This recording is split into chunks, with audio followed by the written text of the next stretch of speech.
Hi, thank you. Hi, I'm Sophie. And this is Hannah from ChildNet. So just for you, for those of you that don't know, Parent Zone is a social enterprise. We're based in London, but we work nationally. And we have two main strands of our work.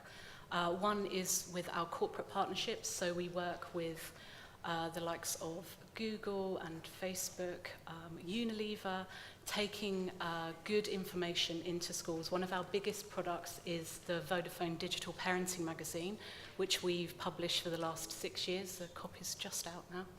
And that is distributed free to schools, and they can order as many copies as they need. So it's a fundamental piece of CSR, which was mentioned earlier, that is about helping parents understand how they can be more engaged with their children's online world. We've been in a situation where online safety has been about rules. So it's been about things that you must not do when you're online. And consequently, I think Hannah will probably agree with this, we are shifting away from this, but we've ended up with a generation of young people who are incredibly restricted online. The same message has happened for parents, that they have been told the way for them to manage this risk, mitigate these risks, is to rely on technology, is to block, is to monitor, is to filter. And we know from our research that does not raise resilient children. We're part of the UK Council for Child Internet Safety. My boss sits on the executive board, and she also co-chairs the Digital Resilience Working Group, which is really trying to address how we move away from, well, how we develop having a set of rules that young people follow to having a definition of digital resilience where we can support the professionals that are working with children and young people, how we can support young people, which Hannah will talk about, and how, most importantly for us, I would say that from Parent Zone, how we support parents. So parents often get a very hard time from schools, sometimes from their own children, but also from the media about them not doing enough. And that drives them either to think that technology is the solution and then be scared because they don't know about technology, or to just think that will never happen to my child. So what we're looking for is that Goldilocks spot, that sweet spot in the middle where parents feel confident, they feel like they can engage with what their children are doing online without feeling like they have to be a tech expert and engaging their parenting skills. So we use the definition of digital resilience that is about understanding when you're at risk online, knowing what to do to seek help, learning from your experience, really, really key, that if something goes wrong, because it will go wrong for children, the internet is inherently a risky place, that they know what to do, that they learn from that experience, and then they can recover when things do go wrong. So one thing that's really stayed with me about young people and harm online was a report from the Mary Collins Foundation. And one line just leapt out at me, was that needs supersede rules for young people. So you can have all the rules in place that you want, but if there's something that children really need or want online, that supersedes any kind of online safety education. So we want to move away from that. One of the key difficulties, I was down in Brixton this morning doing a session with parents, and we're talking about engaging your kind of offline parenting in the online world. And one of the biggest problems is that if something goes wrong online, children and young people do not talk to their parents. They might when they're younger, but really teenagers really struggle to talk to their parents fundamentally because they think their phone's going to get taken away. And it is almost as straightforward as that there are the punishment of having your connection, your connectivity with your friends, your relationships, your interests, your passions taken away means that young people do not say when they're in need. And that's the shift that we want to make, and that only comes from working with professionals, from working with children, but also with parents, so everyone has an understanding that that does not work. So one of the things that we have done was carried out some research a couple of years ago with the Oxford Internet Institute that looked at what made young people resilient online. And one of the most positive correlations was supportive and enabling parenting. So where parents relied on technology or looking over their child's shoulder to monitor and restrict what their children were doing online. They were raising young people who were less resilient, less likely to go to their parents when something went wrong, less able to self-regulate. So we can't work just with young people in isolation. We can't just work with the professionals supporting them. We need to make sure that parents are supported to feel more confident about engaging in their children's online world, even if they haven't got an Instagram account or they don't know how to set up a Minecraft server. Two small examples. But parents are often driven to an over-reliance on tech that they don't sometimes understand. So we're trying to move them to having a more holistic idea of their children's well-being, the things that they would consider in the offline world being as important in the online world. And I think I'm going to hand over to Hannah now because she can talk more about the internet from a young person's perspective. Great, thank you. And yeah, I completely agree with the points you were saying around kind of empowering parents and involving them in this. They play such a crucial role. So just to quickly introduce ChildNet, we're a children's charity that was established in 1995 to help make the internet a great and safe place for children and young people. We do that through a range of education, youth participation and policy work. So we speak to around 30,000 children face-to-face each year, and we also create educational resources to empower and equip children to navigate the online environment safely and responsibly, and as the Minister was saying, to kind of safely access the benefits. We're really positive about technology, and we don't want children's freedom and rights to be restricted. We want to promote that, but enable them to do that in a way that mitigates any risk and harm that they may face. We're one of the 3 charities in the UK Safer Internet Centre, and I can see Susie and other colleagues from the Internet Watch Foundation here today, and also the South West Grid for Learning work with us. And this is a European Commission funded project, and there's a Safer Internet Centre in every European country. We, as part of that work, coordinate Safer Internet Day, which takes place every February and is celebrated in over 130 countries. The UK campaign has been particularly successful, and last year we saw over 1,500 organisations coming together across the UK to reach as many children and families as we can across the UK, and to inspire a national conversation about these issues. As a result of the campaign this year, we reached 42% of UK children and 23% of UK parents. And we're looking to grow that reach each year, and most importantly, to achieve the positive impact on the day that we have. So really changing positive behaviours, inspiring conversations within families and in schools, and also kind of growing the nation's confidence around these issues. But underpinning all of the work we do is the voice of young people, and that's what I wanted to spend a few minutes speaking to you about now. How we can effectively engage the role of young people as we look to try and create a better internet. At ChildNet, we've always believed that we need to not only protect children, but we need to empower them and listen to them and give them opportunities to take the lead in creating a better internet. Obviously, young people are key stakeholders in the internet, and they have a right to participate in the decisions that affect them. And the future of the internet is an essential area for their lives right now, but also as they move into adulthood. And it's not only their right to participate, we also know that the most effective policies and educational initiatives involve the participation of young people and are grounded in the real-life experiences of children and young people. So I wanted to share a few examples of the ways that we can do this, and I hope it sparks some ideas about how we can ensure that young people's voice is included in this work. So I mean, firstly, around in the policy forums like this, it's so important that children and young people can speak and share their views. So as part of our work, we've been engaged in the IGF process through our Youth IGF project, which was established in 2009 to make sure that children and young people were involved. And I'm actually, one of my colleagues at ChildNet today was first engaged in the IGF as a teenager back in 2010. So she now works for ChildNet, but is probably more of a veteran, IGF veteran than many of us in the room. We also look to include young people when we could in any consultation. So as part of the upcoming internet safety strategy, we consulted 65 young people and got them to share their perspectives on what's working well and what isn't working well, both from what their schools are doing, what social media companies and other ISPs are doing, but also what parents can do more of and what they think parents need support with, and also their own role in as part of this. An area where it's particularly important for us to listen to young people is as we look to understand emerging trends and issues.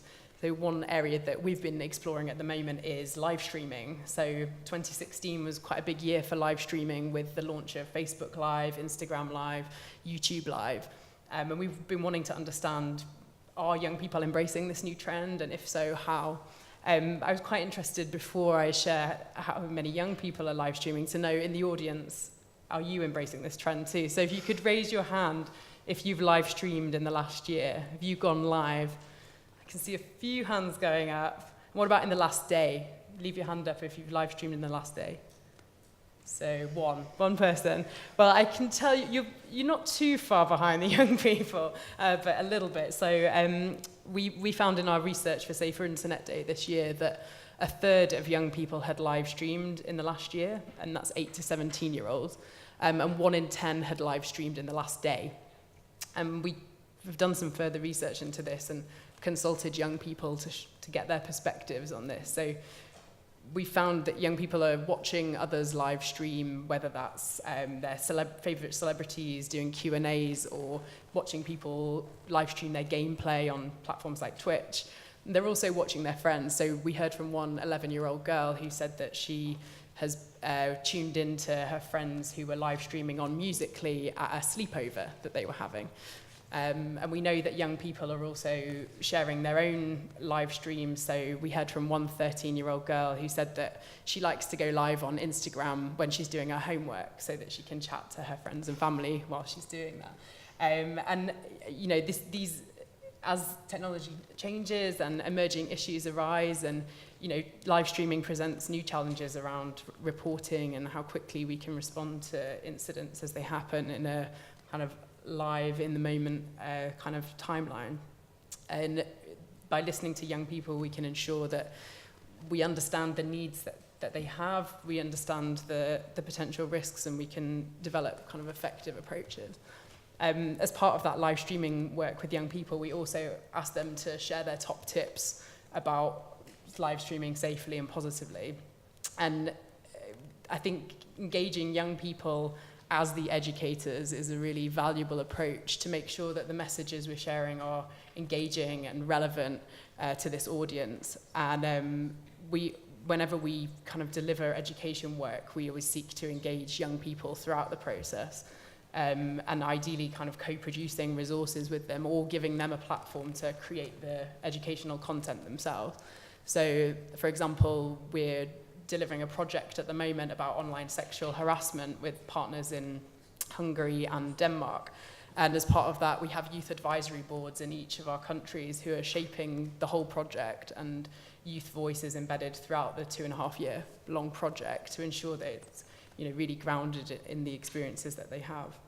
And we also run a film competition each year where we invite young people to create short films to educate and inspire their peers to use technology safely. And I know at Parent Zone you've got some great examples of that kind of youth-led approach as well.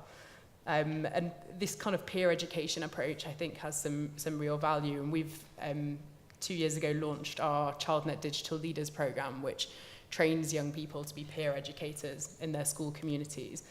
And we're seeing some amazing things from the thousands of young people in primary and secondary schools across the UK who are part of this program, whether it's a secondary school group from a secondary school going into their local primary schools and running sessions for the younger age group. We've even seen an example of a group who have been training mental health professionals in their region. So we can kind of harness that, the knowledge that young people have, but also the kind of the way that they can make messages relevant and engaging to people their own age. But aside from whether young people are trained peer educators or creating educational content, we're really passionate at ChildNet and the UK Safer Internet Centre about making sure that every young person is inspired to be an active digital citizen and really values communicating respectfully and kindly, kind of looking out for their friends online and standing up for each other. And I think it's very easy to kind of focus on the negative and look at the risks that children are facing without kind of celebrating how the majority of young people are behaving very positively online and have a lot to showcase and a lot to role model to each other.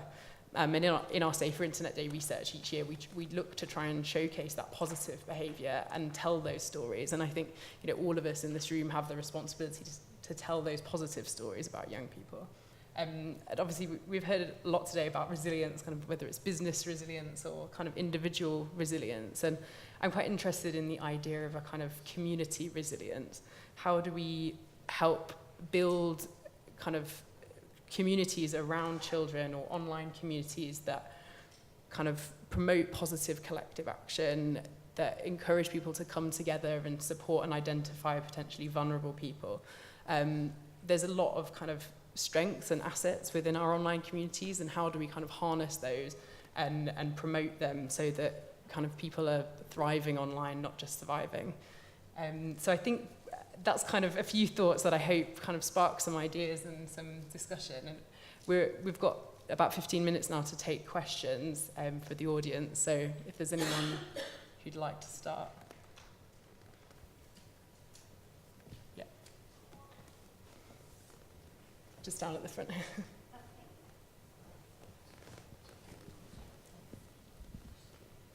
Andrew Sterling, Larkhill. I had a question about the research you were conducting, Hannah. What did you find about the attitudes of young people to potentially harmful content? Are their attitudes very well aligned with parents and teachers, for example? So I'll take one example from some research that we did into the issue of online hate.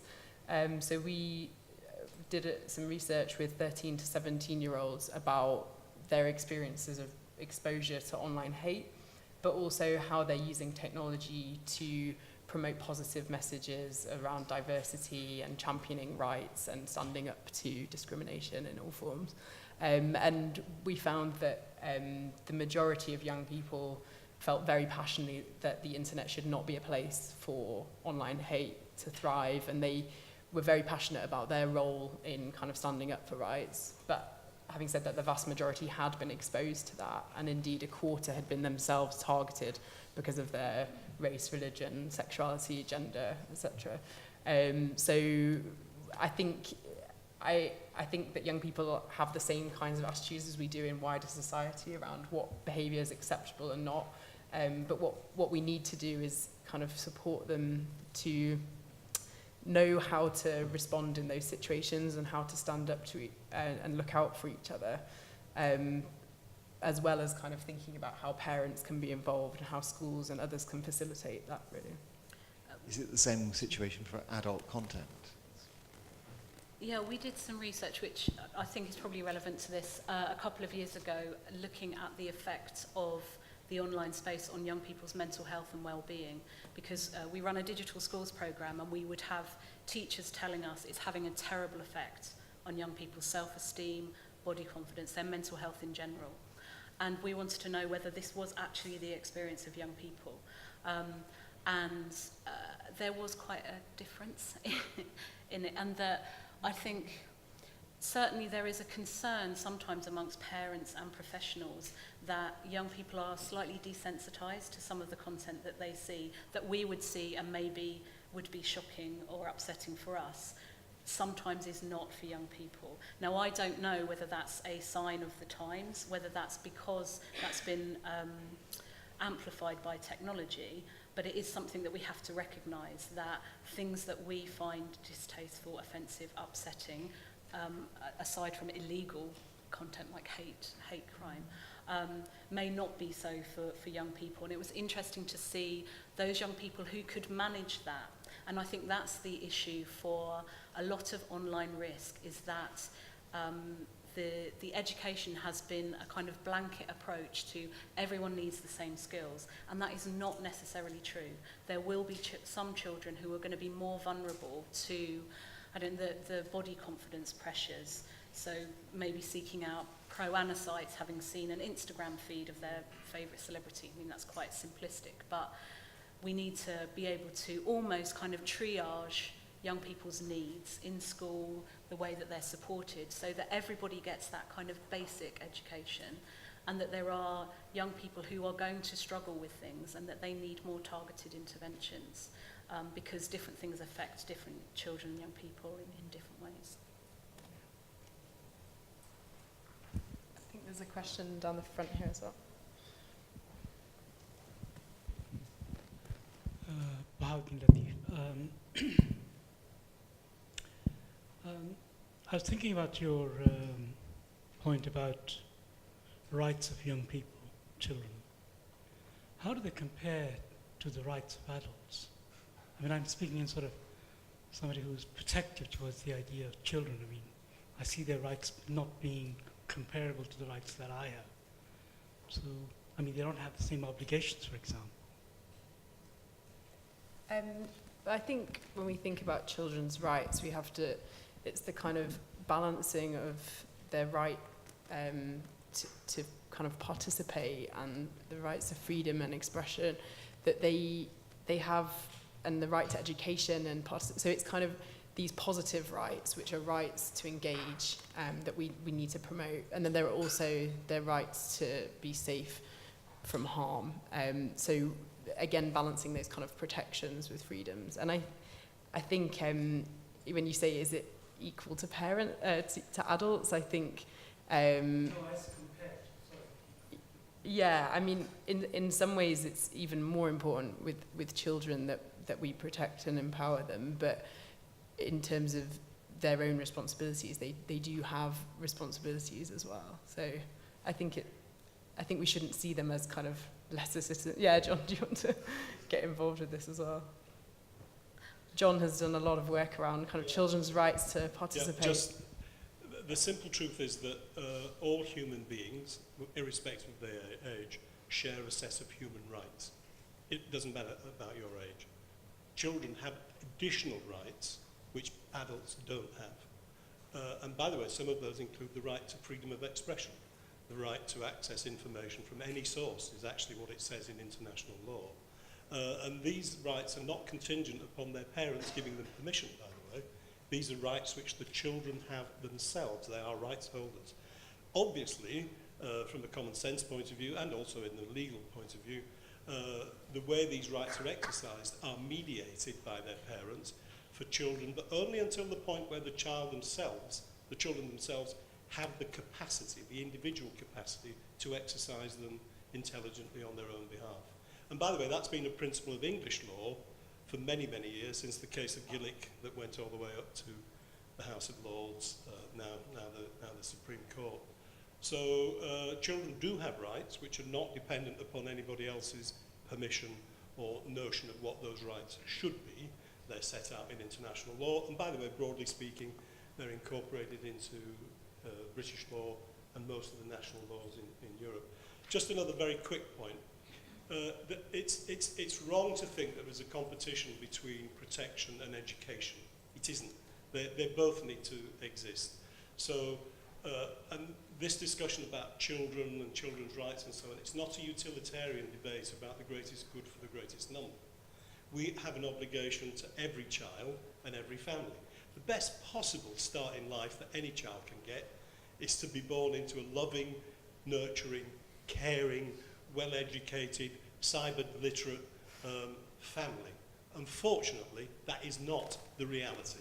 So we can't construct all of our policies around the idea that the ideal family exists, because actually children in ideal families probably are the ones that we need to worry about least, or need to have the fewest concerns about.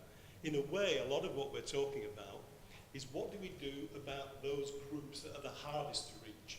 And these are groups of children and young people from vulnerable communities, marginal communities, parents who might be recent immigrants or don't necessarily speak good English or read English.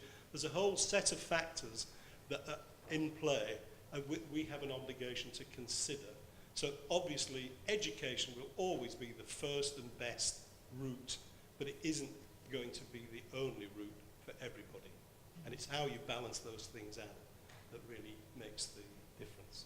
And I'm always aware of that, John, when, when I'm in a school and talking to a group of pupils and we talk about reporting. So we talk about the main place to report, especially when you're little, is to your parents. And I can look around the room and think, I will know that there will be a significant number of children who are never going to feel comfortable talking to their parents, who are not going to be in a position to report to their parents and get support. They'll risk getting punished and getting their phone taken away, or their parents just not understanding the situation. So supporting professionals and upskilling them and encouraging young people, young people to have other people in their lives as well that can help them, alongside giving them the skills to be more resilient themselves and seek that out, is incredibly important. So those three stakeholders, those three audiences, you can't put a bigger weight on educating one of them. It has to be all three. I think that's completely right, and there's definitely more work that can be done in equipping the whole children's workforce around a child. So we've seen huge improvements in schools in understanding these issues and implementing really effective strategies to empower children, train staff and engage parents as well. But we know that some sectors are less equipped or less far along. So if we're thinking, say, around mental health professionals, or looking at kind of the role of social workers, foster carers, and if you think of that, the whole ecosystem around vulnerable children, I think there's a real need to do more in that space as well.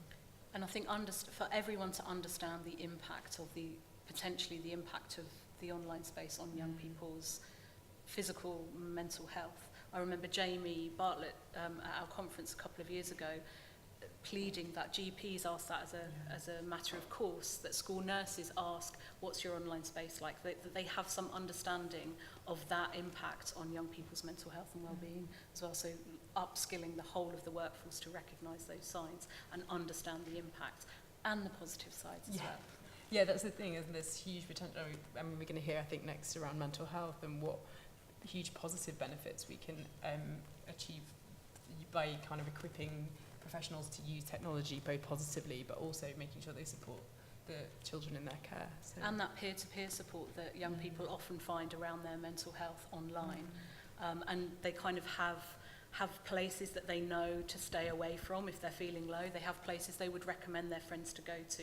They have communities that are supportive, and it's not quite as scary sometimes as adults think. That you would go to the internet when you're feeling low always seems like a bad thing for a lot of adults, but for lots of young people it was a positive place for them to go. And the research was a kind of wake-up call, I think, for us just to calm down a little bit and listen to the voice of young people and recognise that some of them do have those coping strategies, and how can we equip all young people with those. And watching cat videos on YouTube was one of the things that was voted the highest in terms of making you feel a bit better if you're feeling a bit low. So just a word out on the cat videos. Brilliant. Well, thank you very much, both of you. And a round of applause, I think.